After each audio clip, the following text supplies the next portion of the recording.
الحمد للہ رب العالمین والصلاة والسلام علی اشرف الانبیاء وخاتم النبیین وعلی آلہ واصحابہ اجمعین الطیبین الطاہرین لمن تبع دینہم باحسان الی یوم الدین۔ ان اللہ وملائکتہ یصلون علی النبی یا ایھا الذین آمنوا صلوا علیہ وسلموا تسلیما۔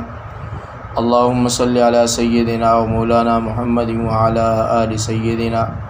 و مولانا محمد مبارک وسلم علیہ۔ معزز سامعین اکرام، میں ہوں آپ کا میزبان قاری محمد شعیب نقشبندی۔ اگر آپ نے ہمارے یوٹیوب چینل کو سبسکرائب نہیں کیا تو سب سے پہلے ہمارے یوٹیوب چینل کو سبسکرائب کریں اور فیس بک کے پیج پر جا کر ہمیں فالو کریں اور بیل آئیکن کے بٹن کو پریس کریں تاکہ ہماری ہر نئی آنے والی ویڈیو آپ کو بروقت مل سکے۔ چلتے ہیں اپنے ٹاپک کی طرف۔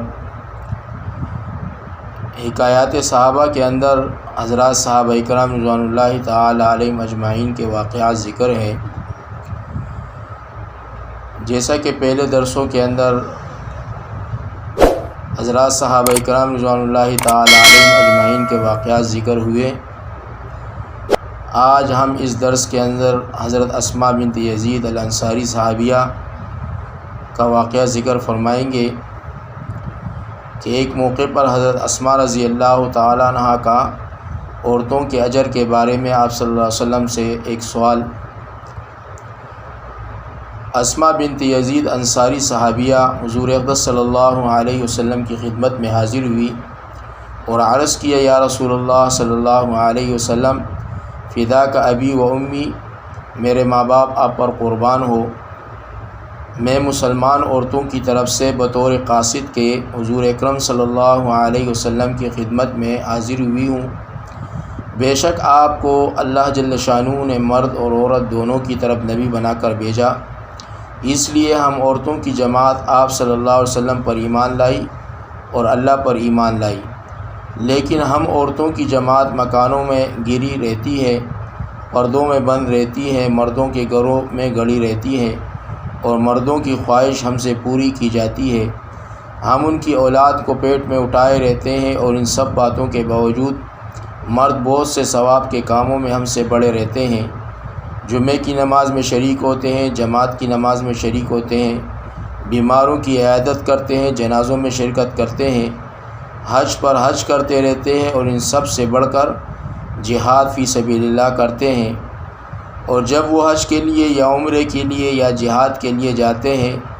تو ہم عورتیں ان کے مالوں کی حفاظت کرتے ہیں، ان کے لیے کپڑا بنتی ہیں، ان کی اولاد کو پالتی ہیں،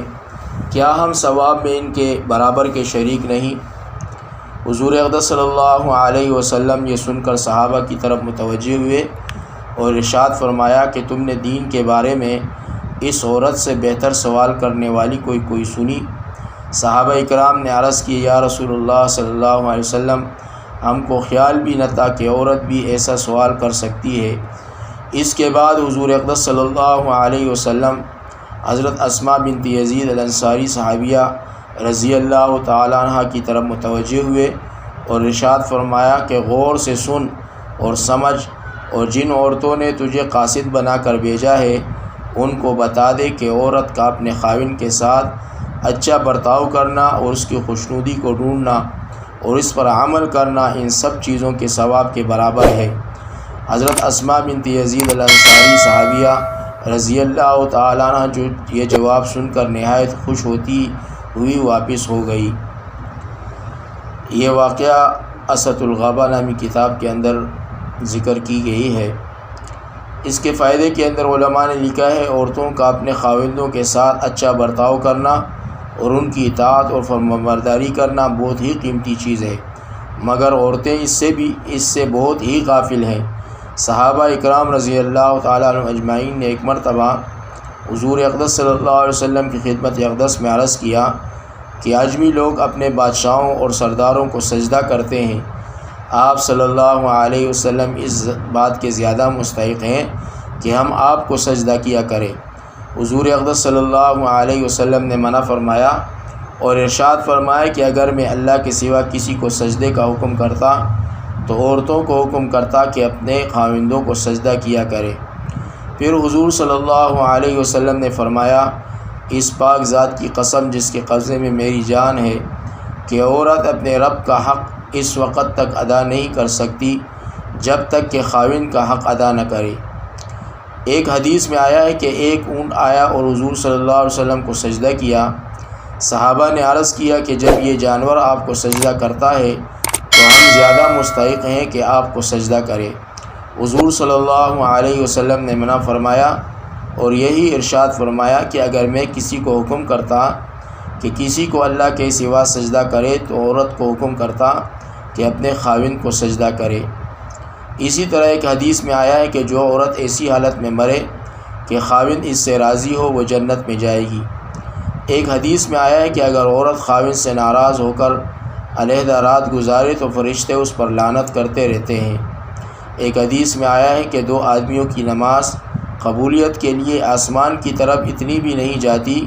کہ سر سے اوپر ہی ہو جائے، ایک وہ غلام جو اپنے آقا سے بھاگا ہو اور ایک وہ عورت جو خاوند کی نافرمانی کرتی ہو۔ اللہ تبارک و تعالی حضرات صحابہ کرام رضوان اللہ تعالی علیہم اجمعین والا دینی حمیت اور جذبہ ہمیں اور آپ کو ہماری عورتوں کو عطا فرمائے، اور اللہ تبارک و تعالی ہماری لغزشوں کو، گناہوں کو، کوتاہیوں کو، غلطیوں کو معاف فرمائے۔ اللہ تبارک و تعالی صحابہ کرام کے نقش قدم پر چلنے کی توفیق عطا فرمائے۔ وآخر دعوانا ان الحمد للہ رب العالمین۔